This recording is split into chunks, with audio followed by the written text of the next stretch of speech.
Good morning mga angkol o mga ante. This is our day 2 sa Laag Siquijor series.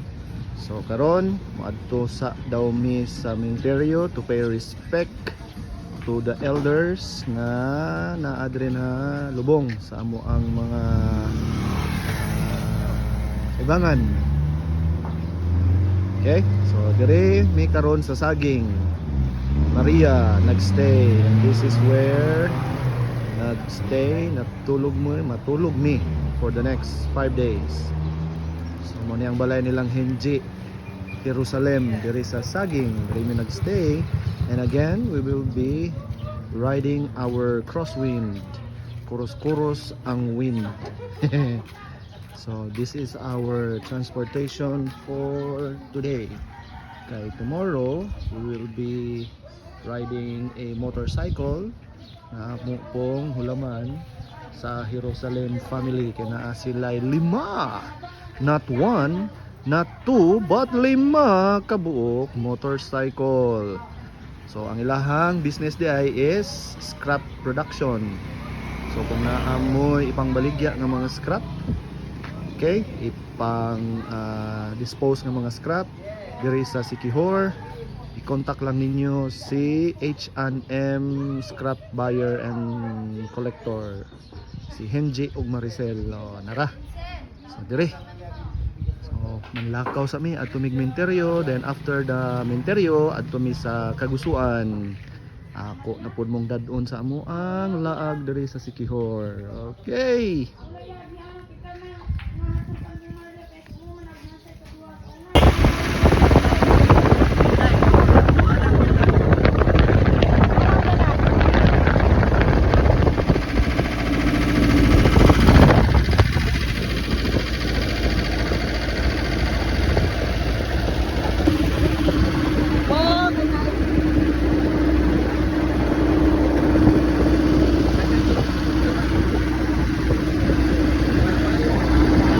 Magbantay sa mga bag.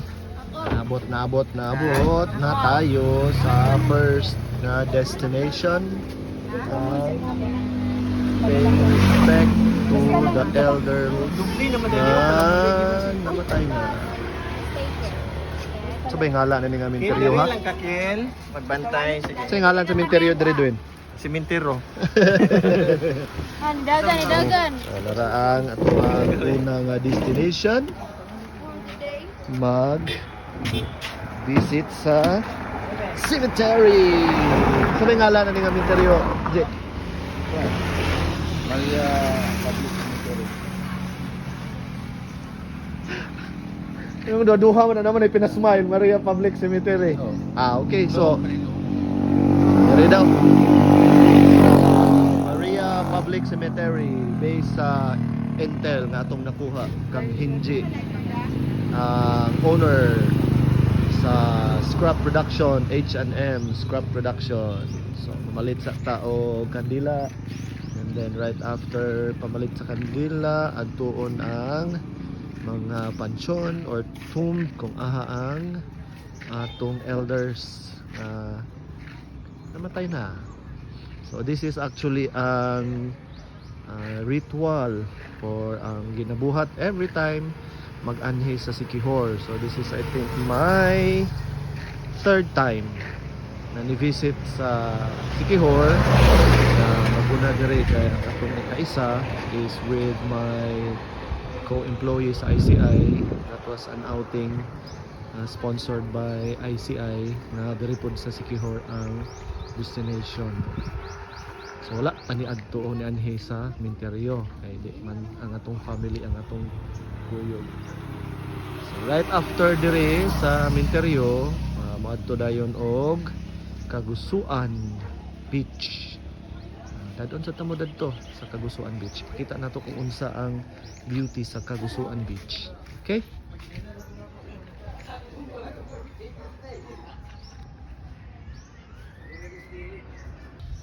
Hello mga auntie, mga uncle. Duha ka beach ang atuang bisitaon day karon. Ang Milalulan o Kagusuan. Naata karon sa Milalulan. Oh, medyo nice ang dagat karon kay high tide. So mo ni ang ilahang sa nila barangay hall sa Milalulan. Oh, pasulod mi karon diri oh. Ginagmay lang ang mga area. Oh, butang lang good. We're just going to dip on the cold beach waters. Wala na yung mga nakauna. Wala yung nakaset up og bangka-bangka diri oh. Okay. Diba guys? Oh, look at the water. It's crystal clear. Sana yung mga naabot ng mga bangka oh. Huwag ulang ni nakadunggo o palaot pa nito.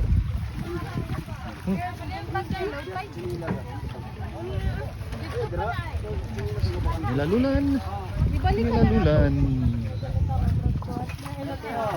Kuan ka na. Ay, di na kog nabutang nakadaan at tike. Ah, nakmata. Spikes. Ano naligo na? Pag ready na si Edwin mo. Dive. Basta ready ha. Bastang ready ha. Milalulan. After dere, nagluto ko man og lunch. After dere, sudah ni sa kagisuan.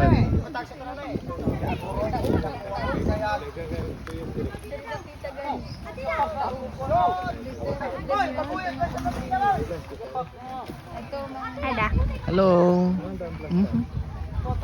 Aray, hira ba? Ha? Ako'y nag-enjoy sa ilahang beach time.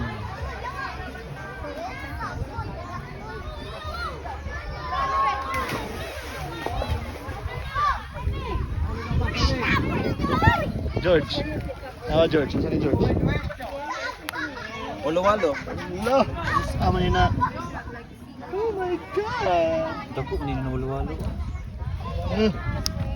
Ay, napatay nga walo-walo. 8-8. Magad. Ah, patay na walo.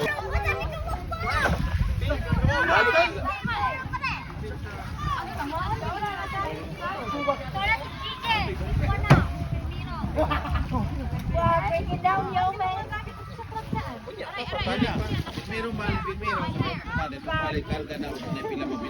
Kaya mamaligo. Kaligo na ko eh. Wala kagwanta eh. Para. Ni-dive na. Dali, kaya nakabalo mo lang mo. Okay. Kasi eh? Namlite de ka? Ulit Ah, tayo sa high tide no. Gamitan ha? Ba na? Dive na. Dito sila padulong.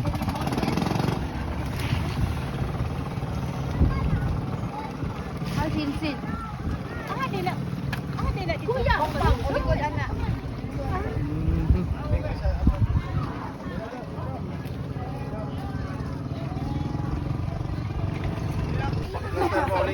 Ngadto mi sa kagusuan. Ang para day ka kadto dadto, kinahanglan day tamo sakay og powerboat. Power bangka. Kaya ang kagusuan is right behind anak nga pangpang. So magsakay sa mi kanitanan sa bangka nga si Sarsi 10. Hello. So ang nahitabuan ni day karon pag mangadto dita og kagusuan, kinahanglan dita manakay og power bangka. Oh, sige ato ron ang kuan ron. So sakay sa power bangka diri. So money ato ang sakyan padulong dito sa kagusuan, which is right behind anak nga ridge or bangka. Nga pang na dia dapita. Sakay. Mo ni ang mga passengers. First batch of passengers nga moadto sa Kagusuan. Second batch na mi kay puno-puno man. Spites. Yan nagtawo sa Ako na, isa. Yan nagtawo sa pot. Tira na. Ayaw na. Sulubon daan. O, di, ambil ang isa. Spites. Sila naman akong balikan ko po. Dahan ka po. O, kanina sila. Kami na lang. Kami. Ay, gabuan. Dan yan. Kapay ko daw. Sinjek. Okay. Pag. Saan na daw? Ipaguyod na daw? Dere. Ipaguyod na? Gabot ito. Aw. Sige. Try. Nagaw. Oy, because of Sige, dam. Pwede na yung magkarga balik na. An-an. Be, Pictures Be. yan, ha? Jana. Hold. Enjoy the ride. Pwede dam. Okay, ready na sila para muadto sa Kagusuan. Moy, ayos mo yan, Moy.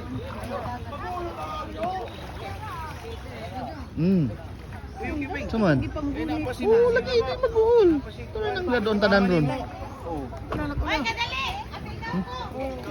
Bagi mo, lalo mo na ba? Sampot pa, pakita isa. Ayaw na. Ha? Ayaw na, balik lang ka.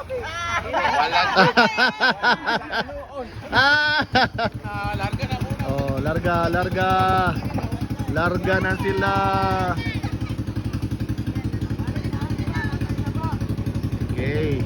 Mo po namang sakyan padulong sa Kagusuan. Sinugdanan sa Minalunan, Milalulan.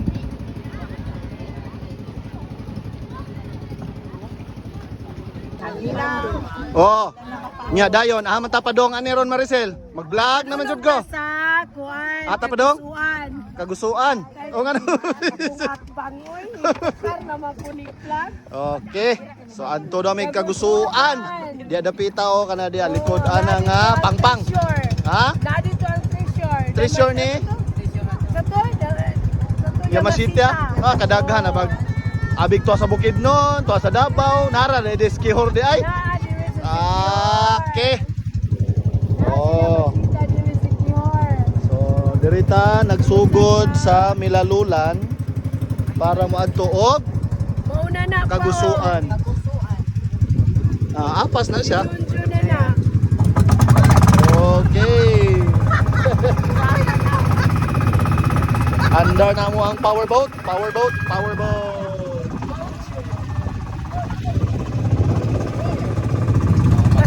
Padulong na ta sa Kagusuan. Here we go, Kagusuan. DJ nalunod niya.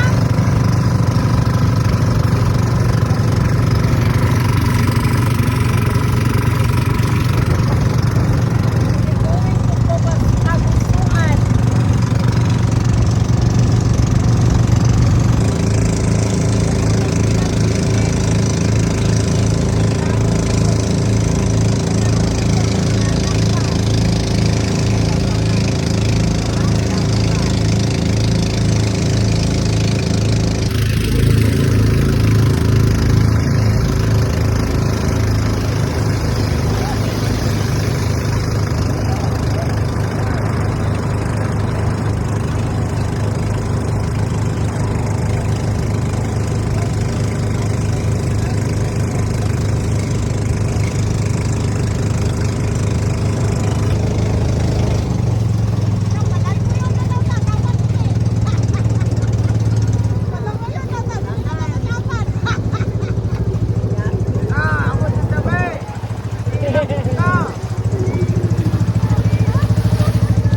Nailog na siya ng butapsa pa kayo ng dagat sa yan na wong.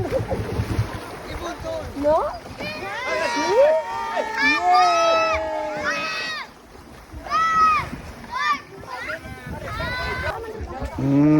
Mga uncle, mga auntie na nata diri sa Kagusuan Beach. So mura siya private nga island. private nga area kung ahata pwede maka ligo-ligo.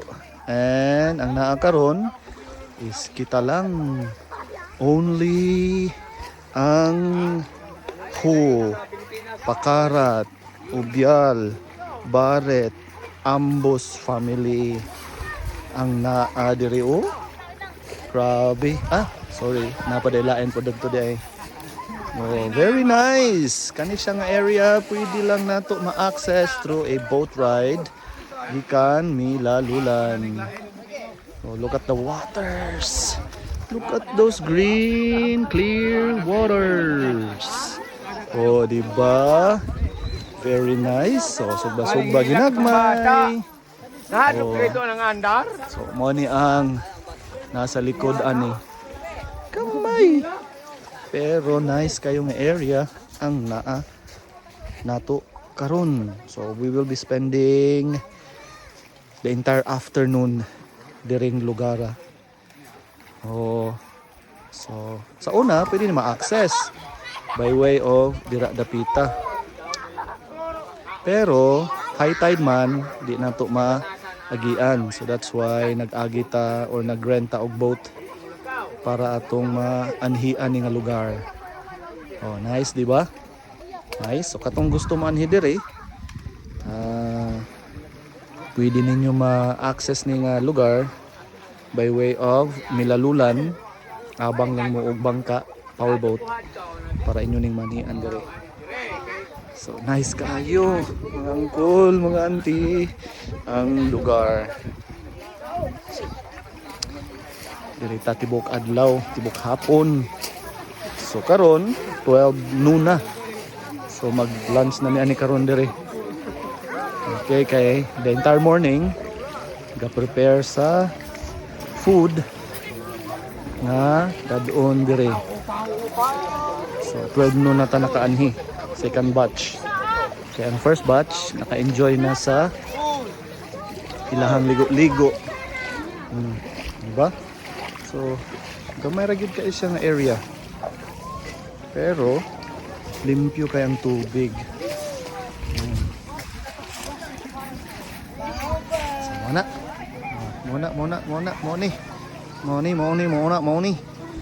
Ang atong venue for the entire afternoon.